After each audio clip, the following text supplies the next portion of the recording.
तो हम लोग पिछले क्लास में पढ़ रहे थे क्या चीज़ के बारे में। तो पिछले क्लास में हम लोग रेजोनेंस टॉपिक के बारे में पढ़ रहे थे। आप लोगों को बताए थे कि अगर किसी भी मॉलिक्यूल में पाई इलेक्ट्रॉनों के रीडिस्ट्रीब्यूशन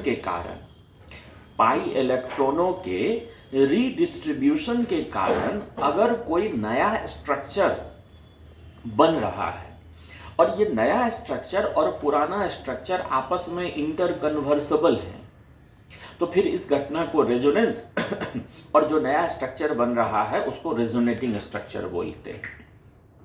जानते हो बेटा, रेजोनेंस को मेसोमेरिक इफेक्ट भी बोलते हैं। रेजोनेंस को मेसोमेरिक इफेक्ट भी बोला गया है।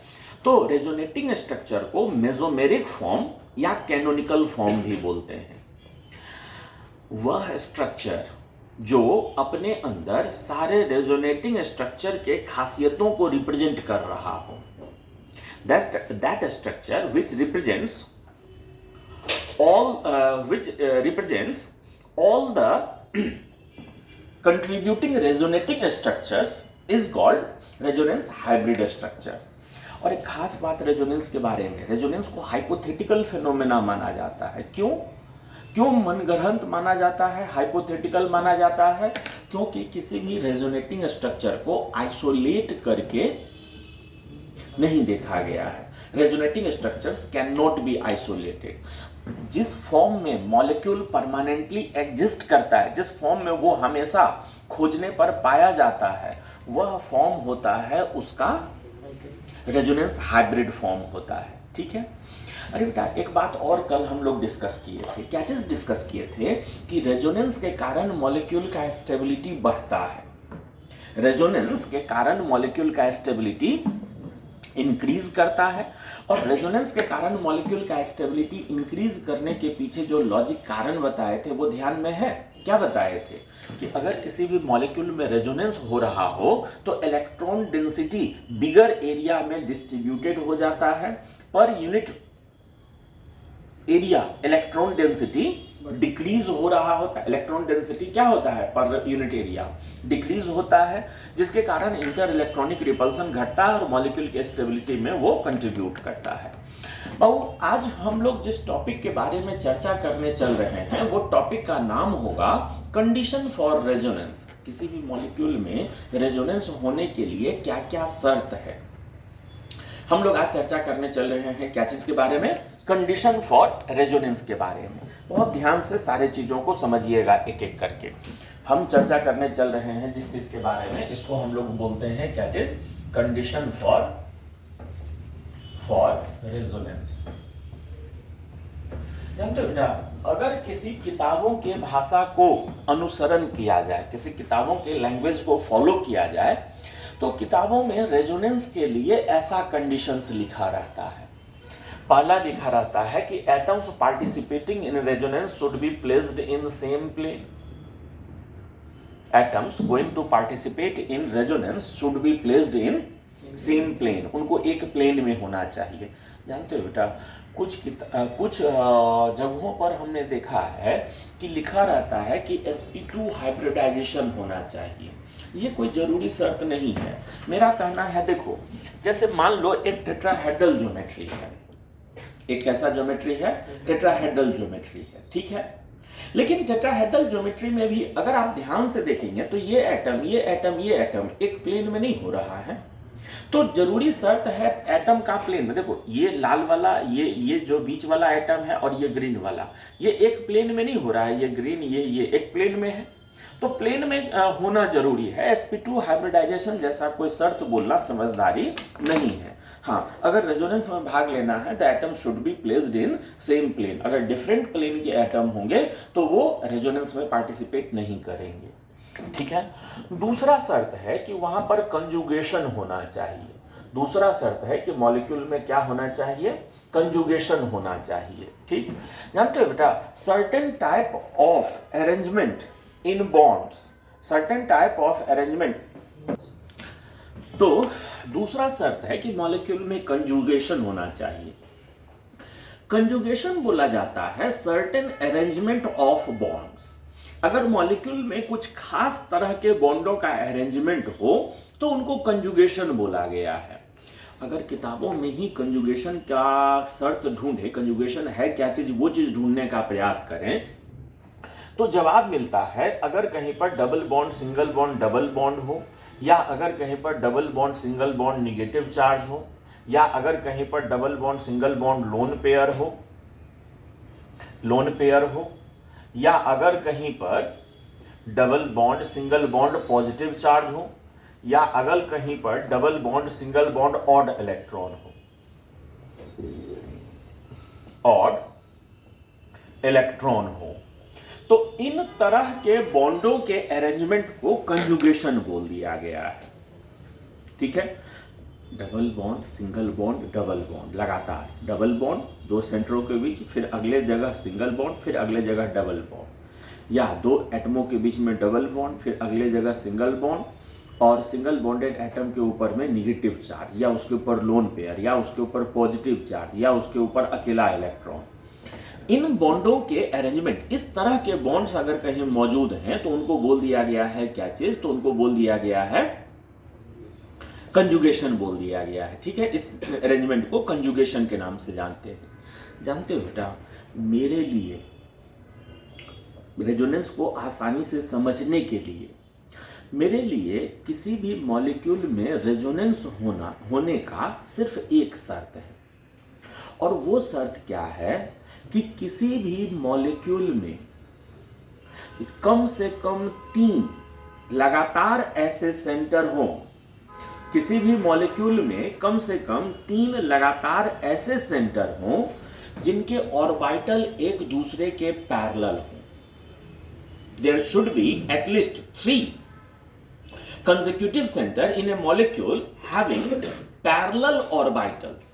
मेरे लिए यह रेजोनेंस का एसेंशियल और सफिशिएंट कंडीशन है। अगर किसी भी मॉलिक्यूल में ये अरेंजमेंट मिल रहा है तो इसका मतलब वहां रेजोनेंस हो सकता है। इस चीज को अनुभव कीजिएगा, सिर्फ सुनने के लिए नहीं, हम कुछ एग्जाम्पल से आपके सामने ये चीज बताते चल रहे हैं। इस चीज को अनुभव कीजिएगा कि ये हम क्या बोल रहे हैं। ठीक है, अच्छा, रेजोनेंस समझने के पहले एक बात ध्यान देना, जानते हो बेटा, बॉन्डों के बीच में लगातार टू एंड फ्रो मूवमेंट होते रहता है। जैसे कहीं पर भी दो एटमों के बीच में बॉन्ड है ना, तो कभी कभी ये स्ट्रेच्ड फॉर्म में होता है और कभी कभी ये कंप्रेस्ड फॉर्म में होता है। 11th का एनसीईआरटी निकालना और केमिकल बॉन्डिंग चैप्टर में बॉन्ड लेंथ का डेफिनेशन ध्यान से पढ़ना। 11th के एनसीईआरटी चैप्टर बुक में केमिकल बॉन्डिंग चैप्टर में ध्यान से पढ़ना क्या चीज का डेफिनेशन, बॉन्ड लेंथ का डेफिनेशन। जनरली किसी भी बच्चे से पूछो कि बॉन्ड लेंथ होता क्या है, तो बच्चा लोग जवाब देता है कि सर बॉन्डेड एटम्स के न्यूक्लियस सेंटरों के बीच की दूरी को बॉन्ड लेंथ बोलते हैं। जानते हो बेटा, एनसीईआरटी बुक में देखोगे ना तो लिखा हुआ है द एवरेज डिस्टेंस, एक वर्ड उसने एक्स्ट्रा यूज किया है। कौन सा वर्ड यूज किया है, एवरेज। अच्छा, कोई भी चीज का एवरेज हम कब निकालते हैं, जब डाटा फ्लक्चुएट कर रहा हो तब ना एवरेज निकालते हैं। कभी बढ़ा हो कभी घटा हो, कभी बढ़ा हो कभी घटा हो, तो एक रफ आइडिया कि भाई लगभग इतना, तो उसके लिए हम लोग एवरेज निकालते हैं। अगर बॉन्ड लेंथ में एवरेज डिस्टेंस शब्द मेजर किया है कि the average distance between nucleus of bonded atoms, इसका मतलब है कि ये वाला डिस्टेंस हमेशा एक सा नहीं रहता है। कभी ये बढ़ा हुआ होता है, कभी घटा रहता है, कभी बढ़ा रहता है, कभी घटा रहता है। तो बॉन्ड लेंथ घटे हुए वाले फॉर्म को बोलेंगे कि बढ़े हुए वाले फॉर्म को बोलेंगे, ना बढ़े हुए फॉर्म को बोलेंगे ना घटे हुए फॉर्म को बोलेंगे, बल्कि दोनों के एवरेज को बोला जाता है। तो कहने का मतलब ये है कि कहीं भी दो एटमों के बीच में अगर बॉन्ड हो तो दोनों एटम में लगातार कैसा वाइब्रेशन होते रहता है, टू एंड फ्रो वाइब्रेशन होते रहता है, पहला चीज। दूसरा चीज, हम अभी रेजोनेंस के लिए जो कंडीशन बताए थे वो कंडीशन आपके ध्यान में है? हमने क्या बताया था? अरे बेटा, हमने बताया था कि मेरे लिए रेजोनेंस के लिए, मेरे हिसाब से रेजोनेंस के लिए जो जरूरी शर्त है वो बस इतना सा है कि मॉलिक्यूल में कम से कम 3 लगातार ऐसे सेंटर हों। 3 से ज्यादा हो तो अच्छी बात है, कम से कम 3 बोल रहे हैं, जिनके ऑर्बिटल एक दूसरे के क्या हों, पैरेलल हों, जिनके ऑर्बिटल एक दूसरे के क्या हों, पैरेलल हों, वही रेजोनेंस होता है। एक रेजोनेंस, मेरी डेफिनेशन को समझने के लिए एक एग्जांपल हम लोग चलते हैं, समझना। जैसे मान लेते हैं एक मॉलिक्यूल हम ले रहे हैं CH2 डबल बॉन्ड CH और सिंगल बॉन्ड यहाँ OH ले रहे हैं, ये लोन पेयर है, ठीक है। अरे बेटा इस मॉलिक्यूल का ऑर्बिटल डायग्राम बना रहे हैं आपके सामने। इस मॉलिक्यूल का ऑर्बिटल डायग्राम बना रहे हैं, ये H है, ये सिंगल बॉन्ड है, ये CH है, ये सिंगल बॉन्ड OH है, और यहाँ वाले ऑर्बिटल में एक लोन पेयर है, और यहाँ वाला ऑर्बिटल और यहाँ वाले ऑर्बिटल में पाई बॉन्ड बना हुआ है। फाइन, यही है ना उसका ऑर्बिटल डायग्राम। देखो तो ध्यान से। अब जानते हो बेटा रेजोनेंस में होता क्या है? रेजोनेंस में होता क्या है कि यह दोनों bond to and fro move कर रहे हैं। ये और ये सिग्मा बॉन्ड जो है लगातार टू एंड फ्रो क्या कर रहा है, मूव कर रहा है। तो कभी कभी ऐसा होता है कि ये दोनों तो एक दूसरे तीसरे के साथ ओवरलैप्ड थे ही, ये बीच वाला ये इधर आके ओवरलैप्ड था ही। इधर वाला जो ऑक्सीजन का लोन पेयर होता है यह भी उसके साथ जाकर ओवरलैप हो गया है। गौर से समझना, कभी कभी क्या होता है, ये बीच वाला ऑर्बिटल में ये तो ओवरलैप्ड है ही, और ये बॉन्ड भी टू एंड फ्रो मूव होते होते इसके साथ जाके ओवरलैप हो गया है। माने एक दूसरे के साथ और दूसरा तीसरे के साथ, तीनों एक दूसरे तीसरे के साथ वहां जाकर क्या हो गया है। और वो क्यों हुआ है? क्योंकि बॉन्डों में क्या हो रहा है, टू एंड फ्रो मूवमेंट हो रहा है। पर जानते हो बेटा वही दोनों तीनों ऑर्बिटल जो एक दूसरे तीसरे के साथ ओवरलैप्ड है, फिर जब ये बॉन्ड दूर हटेंगे तो वो ऑर्बिटल खुलेंगे भी। ऑर्बिटल खुलते समय अगर इलेक्ट्रॉनों का बंटवारा नए तरीके से हो जाए, एक्चुअल रेजोनेंस का डेफिनेशन याद करना, वो दोनों तीनों ऑर्बिटल एक दूसरे तीसरे के साथ ओवरलैप हो गए, और फिर अलग हटते समय इलेक्ट्रॉनों का बंटवारा नए तरह से होकर अलग हट गया, फिर यही तो रेजोनेंस है। यही चीज रेजोनेंस है ना, रीडिस्ट्रीब्यूशन ऑफ पाई इलेक्ट्रॉन को ही ना हम लोग रेजोनेंस बोला करते हैं। तो कहने का मतलब यहां पर देखो ध्यान से, यहां पर हो क्या सकता है। अरे बेटा यहां पर हो ये सकता है कि ये तीनों ऑर्बिटल एक दूसरे तीसरे के साथ ओवरलैप्ड हो, यह अपना इलेक्ट्रॉन उसको दे दे, ये बीच वाला ऑर्बिटल अपना इलेक्ट्रॉन उसको दे दे, जिसके कारण उस कार्बन पर कैसा चार्ज आ जाएगा, निगेटिव, और ये एक इलेक्ट्रॉन इसको दे दे, ठीक है। तो इसका ये खत्म हो गया, डेफिशिएंसी जो इलेक्ट्रॉन, ये अपना इलेक्ट्रॉन उधर दिया था, इसका खत्म हो गया, और इसके पास जो इलेक्ट्रॉन आया है वो और इसका एक इलेक्ट्रॉन दोनों आपस में ओवरलैप करके क्या बना ले, बॉन्ड बना ले।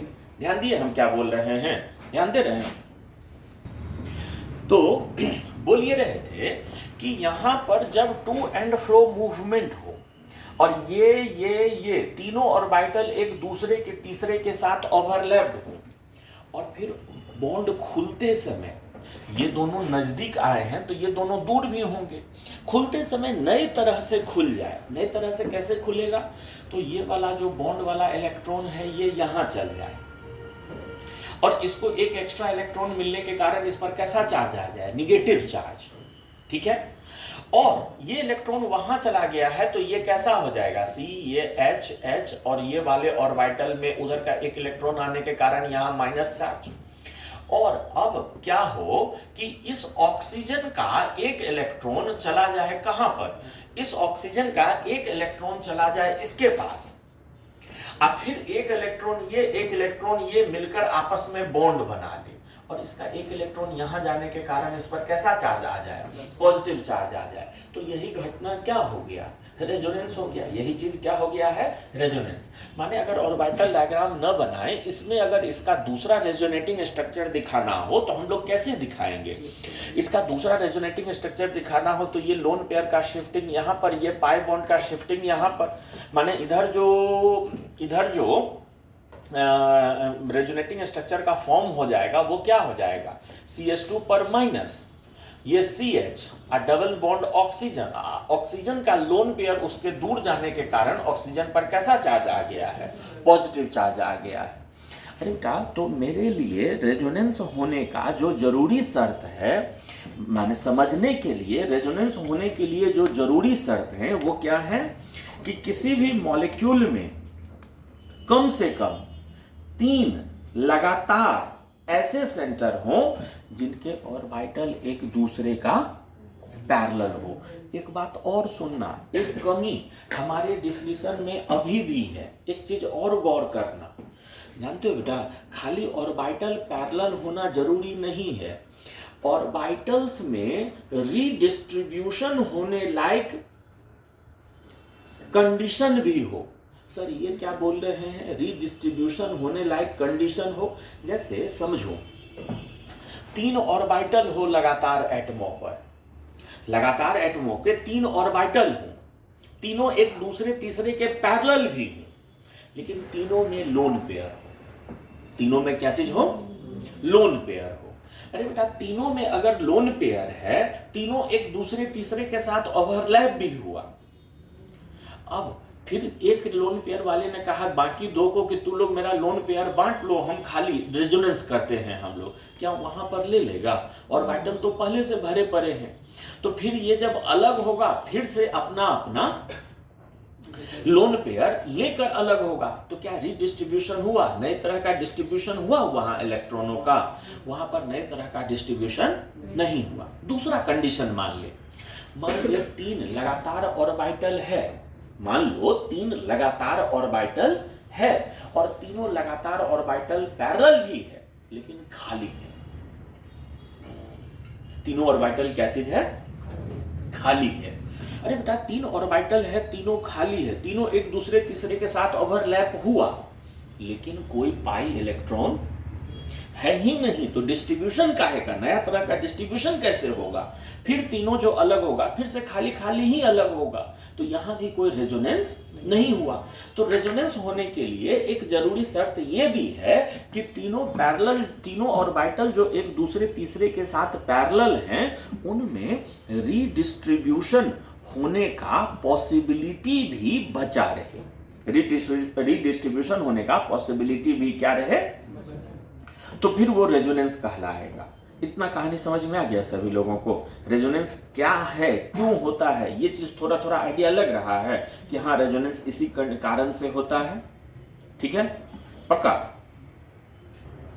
तो जरूरी कंडीशन रेजोनेंस के लिए है कि लगातार सेंटरों पर 3 लगातार, कम से कम 3 लगातार सेंटरों के ऑर्बिटल एक दूसरे तीसरे के पैरेलल हो, एटम्स एक प्लेन में हो और उन ऑर्बिटलों में इलेक्ट्रॉन के रीडिस्ट्रीब्यूशन का पॉसिबिलिटी हो। तो ऐसे कंडीशंस में रेजोनेंस हुआ करेगा। जानते हो बेटा, एक बात समझना, यह पैरेलल पी ऑर्बिटल ढूंढना और उसके आधार पर रेजोनेंस होगा कि नहीं होगा, ये क्राइटेरिया वहां लागू करना, इट विल टेक टाइम, वो टाइम लेगा। तो क्वेश्चन बनाने के लिए हम लोगों को, अगर क्वेश्चन बनाना है तो क्वेश्चन बनाने के लिए कहां रेजोनेंस होगा, कहां रेजोनेंस नहीं होगा, ये अगर आपको देखना है तो ये 5 कंडीशन आसान है याद कर लेना और उसका एप्लीकेशन भी आसान है। ये जरूर बात समझने में असुविधा देता है, इस तरह से जल्दी समझ में आता है, लेकिन ये टाइम टेकिंग प्रोसेस है। तो हम लोग क्वेश्चन बनाने में अगर हम लोगों को कहीं चेक करना हो कि यहाँ इस कंडीशन में रेजोनेंस होगा कि नहीं होगा, तो हम लोग हमेशा क्या चीज ढूंढा करेंगे? ये बॉन्डों का पोजीशन ढूंढा करेंगे और उसके आधार पर ही हम लोग बोलेंगे कि हाँ यहाँ होगा, हाँ यहाँ नहीं होगा। सर क्या ये एकदम परफेक्ट चीज है कि जहां ये डिसीजन देगा वहां बिल्कुल होगा, जहां ये डिसीजन नहीं देगा वहां एकदम नहीं होगा? ना बेटा, ये एकदम परफेक्ट नहीं है। देयर आर सर्टेन केस, कुछ ऐसे केस हैं जहां पर ये वाला नियम फेल करता है, लेकिन वो केस ऐसे, कहने का मतलब बहुत ज्यादा संख्या में है ऐसा नहीं है। कुछ ही ऐसे केस हैं, कुछ ही संख्या में ऐसा कंडीशन आता है जहां पर इसके दिए हुए निर्णय के अनुसार रेजोनेंस का घटना न हो रहा, माने ये बोला हाँ तो कभी कभी नहीं हो जाता है और ये बोला ना तो कभी कभी रेजोनेंस हो भी जाता है। तो वैसे जो एक्सेप्शनल केस हैं उनमें से कुछ एक्सेप्शनल केस को हम लोग अभी डिस्कस करने चल रहे हैं। माने हम लोग अभी डिस्कस करने चल रहे हैं ऐसे एक्सेप्शनल केस को जिसके अनुसार ये कुछ डिसीजन देगा, जबकि इधर के अनुसार सोचने पे कुछ और ही आ जाएगा। और वो एक्सेप्शनल केस देखने से रेजोनेंस के कंसेप्ट भी ज्यादा क्लियर होते चले जाते हैं, बात भी रेजोनेंस भी ज्यादा अच्छे से समझ में आने लगता है। तो हम लोग चलते हैं some examples of resonance. Resonance के कुछ एग्जांपल्स पर चर्चा करने के लिए चलते हैं, ध्यान दीजिएगा। हम लोग चलते हैं रेजोनेंस के कुछ एग्जाम्पल पर चर्चा करने के लिए। अरे बेटा, रेजोनेंस के कुछ एग्जाम्पल्स पर हम लोग अगर चर्चा करने के लिए चले हम लोग, तो सबसे पहला चर्चा जो हम लोग करने जा रहे हैं वो होगा एक मॉलिक्यूल जिसको हम लोग बोलते हैं क्या चीज, तो जिसको हम लोग बोलते हैं पिरिडीन। एक मॉलिक्यूल होता है जिसको हम लोग क्या नाम से पुकारते हैं, पिरिडीन के नाम से पुकारते हैं। सब लोग ध्यान से देखते रहना, बहुत सावधानी से समझना चीजों को। हम लोग चर्चा करने चल रहे हैं कौन से मॉलिक्यूल के बारे में, तो हम लोग चर्चा करने चल रहे हैं एक मॉलिक्यूल के बारे में जिसको हम लोग क्या नाम से पुकारते हैं, जिसको हम लोग पिरिडीन के नाम से पुकारते हैं। ठीक है, देखना बेटा ये पिरिडीन होता क्या है। देखो, जैसे मान लेते हैं एक मॉलिक्यूल लिया हुआ है, ये नाइट्रोजन है, डबल बॉन्ड है, डबल बॉन्ड है, डबल बॉन्ड है, यहाँ लोन पेयर है। इसी मॉलिक्यूल को हम लोग नाम देते हैं क्या चीज, पिरिडीन के नाम से पुकारते हैं। यह जो मॉलिक्यूल आपके सामने लिखा हुआ है यही मॉलिक्यूल क्या चीज है, पिरिडीन। सवाल ये है कि यहाँ पर जो हमने पिरिडीन मॉलिक्यूल लिखा है, क्या पिरिडीन मॉलिक्यूल में नाइट्रोजन पर मौजूद लोन पेयर रेजोनेंस में पार्टिसिपेट करने जा रहा है? सवाल ये है। सवाल क्या है कि क्या पिरिडीन मॉलिक्यूल में नाइट्रोजन पर मौजूद लोन पेयर रेजोनेंस में पार्टिसिपेट करेगा? तो जवाब देखो, एक चीज जब सवाल उठा है तो इसका मतलब जरूर यहाँ कोई ना कोई दिक्कत वाली बात है। इसका मतलब है कि ये रेजोनेंस में पार्टिसिपेट नहीं करने जा रहा है। तो हम लोग यही समझने जा रहे हैं कि आखिर ये रेजोनेंस में, देखो ध्यान से देखना, अगर हम लोग कंजुगेशन वाले कंडीशन को देखें तो ये डबल बॉन्ड, ये सिंगल बॉन्ड और ये lone pair, double bond, single bond, lone pair, conjugation तो है किताब की भाषा के अनुसार, तो रेजोनेंस होना चाहिए। लेकिन यहाँ रेजोनेंस नहीं होता है। क्यों नहीं होता है समझना, जानते हो बेटा, खूब अच्छे से समझना। ये नाइट्रोजन का हाइब्रिडाइजेशन क्या चीज है, ये वाले नाइट्रोजन का हाइब्रिडाइजेशन क्या है, sp2। अगर उसका हाइब्रिडाइजेशन sp2 है तो इसका मतलब वह ट्रेंगुलर प्लेनर होगा। ये वाला नाइट्रोजन क्या चीज होगा, ट्रेंगुलर प्लेनर। ट्रेंगुलर प्लेनर होगा तो इसका ये वाला बॉन्ड, ये वाला बॉन्ड और लोन पेयर सभी के सभी जो होंगे वो एक प्लेन में होंगे। सभी के सभी जो होंगे वो कहां पर होंगे, एक प्लेन में होंगे। ये नाइट्रोजन का लोन पेयर, ये वाला पाई बॉन्ड और ये वाला पाई बॉन्ड, सभी के सभी एटम जो होंगे वो कहाँ हुआ करेंगे, एक प्लेन में, सेम प्लेन में हुआ करेंगे। माने ये समझ ऐसा होगा, ये इस तरह का होगा, ये इस तरह का होगा कि इधर वाले बॉन्ड के कारण ये बॉन्ड है, और सामने की तरफ, इधर की तरफ ये लोन पेयर निकला हुआ होगा। अच्छा, अब सुनो, यहां पर ध्यान दो, यहां पर एक हाइड्रोजन है, यहां पर क्या चीज है, हाइड्रोजन है। तो इस कार्बन का भी हाइब्रिडाइजेशन sp2 है। इस कार्बन का भी हाइब्रिडाइजेशन क्या चीज है, sp2 है। तो इसका बॉन्ड जो होगा इस प्लेन सामने की तरफ जो पाई बॉन्ड बनाया हुआ होगा वो लोन पे, वो वाला ऑर्बिटल किधर की तरफ होगा, पाई बॉन्ड बनाया हुआ जो ऑर्बिटल होगा ये सामने हाइड्रोजन एक प्लेन में, ऊपर के तरफ ऑर्बिटल निकला हुआ होगा जो कि यहां पर क्या बनाया होगा, एक दूसरे से क्या बनाया होगा, पाई बॉन्ड बनाया हुआ होगा। ध्यान दिए, समझे सभी लोग। फिर से हम बोल रहे हैं, ध्यान देना, ये और ये तीनों एक प्लेन में हो गया, और जो ये पाई बॉन्ड बनाया हुआ है वो ऑर्बिटल कैसा होगा, ऊपर के तरफ होगा, और यहां भी ऊपर के तरफ होगा। ये लोग एक दूसरे के साथ पाई बॉन्ड बनाया होगा। अरे बेटा गौर करना, ये ऑर्बिटल किधर के तरफ है, बेंजीन रिंग के प्लेन में बाहर के तरफ, और यहां इस कार्बन और इस कार्बन में जो पाई बॉन्ड बना है वो पाई बॉन्ड किधर के तरफ है? प्लेन से ऊपर के तरफ है। क्या ये ऑर्बिटल और इसका जो ऑर्बिटल पाई बॉन्ड बनाए हुए हैं क्या पैरेलल है? नहीं है। पैरेलल नहीं है तो क्या यहाँ रेजोनेंस होगा कभी भी? ये ऑर्बिटल रेजोनेंस में भाग लेगा? कभी भी नहीं भाग लेगा। माने इनका अगर हम लोग ऑर्बिटल डायग्राम पिरिडीन का बनाए तो पिरिडीन का ऑर्बिटल डायग्राम कैसा हो जाएगा जानते हो? मान लो यहाँ पर नाइट्रोजन है तो पिरिडीन का जो ऑर्बिटल डायग्राम हो जाएगा वो ऐसा हो जाएगा। देख, जैसे मान लो ये नाइट्रोजन है, नाइट्रोजन में इधर के तरफ ये बाहर के तरफ लोन पेयर है और जो पाई बॉन्ड बने हुए ऑर्बिटल हैं वो ऑर्बिटल कैसे कैसे हो जाएंगे? एक ऑर्बिटल यहाँ है, एक ऑर्बिटल यहाँ है जो पहला पाई बॉन्ड बनाए हुए है, एक ऑर्बिटल यहाँ है, एक ऑर्बिटल यहाँ है जो दूसरा पाई बॉन्ड बनाए हुए है, और एक ऑर्बिटल यहाँ है, एक ऑर्बिटल नाइट्रोजन के पास है जो ये तीसरा पाई बॉन्ड बनाए हुए है। ठीक है, तो ये जो ऑर्बिटल्स हैं जो पाई बॉन्ड बनाए हुए हैं ये बेंजीन रिंग से ऊपर के तरफ है और जिस ऑर्बिटल में लोन पेयर है वो बेंजीन रिंग के प्लेन में है। ठीक है, बेंजीन रिंग के प्लेन में है, तो इसीलिए ये वाला जो लोन पेयर होगा वह रेजोनेंस में पार्टिसिपेट नहीं किया करता है। बात समझ में आया? जानते हो बेटा, अगर कोई नाइट्रोजन किसी डबल बॉन्ड के साथ कंजुगेशन में हो और उस नाइट्रोजन का हाइब्रिडाइजेशन अगर sp2 हो तो फिर उसका लोन पेयर रेजोनेंस में पार्टिसिपेट नहीं करेगा, और अगर sp3 हो तो फिर उसका लोन पेयर रेजोनेंस में पार्टिसिपेट करेगा। ध्यान दिए हम क्या बोले? ध्यान देना, अगर कोई नाइट्रोजन अपने लोन पेयर के कारण कंजुगेशन में हो और वह नाइट्रोजन sp2 हाइब्रिडाइज्ड हो तो उसका लोन पेयर रेजोनेंस में पार्टिसिपेट, और sp3 हाइब्रिडाइज्ड होगा तो उसका लोन पेयर रेजोनेंस में पार्टिसिपेट। देखो, जैसे हम यहां पर लिखें, हम यहां पर एक मॉलिक्यूल लिख रहे हैं पायरोल, हम यहां एक मॉलिक्यूल लिख रहे हैं पायरोल। हमने पूछा आपसे कि पायरोल में नाइट्रोजन का लोन पेयर रेजोनेंस में पार्टिसिपेट करेगा कि नहीं करेगा? करेगा। ठीक है, ये नाइट्रोजन का लोन पेयर जो होगा वो रेजोनेंस में पार्टिसिपेट करेगा। अच्छा, हम यहां पर एक मॉलिक्यूल लिख रहे हैं, ये नाइट्रोजन,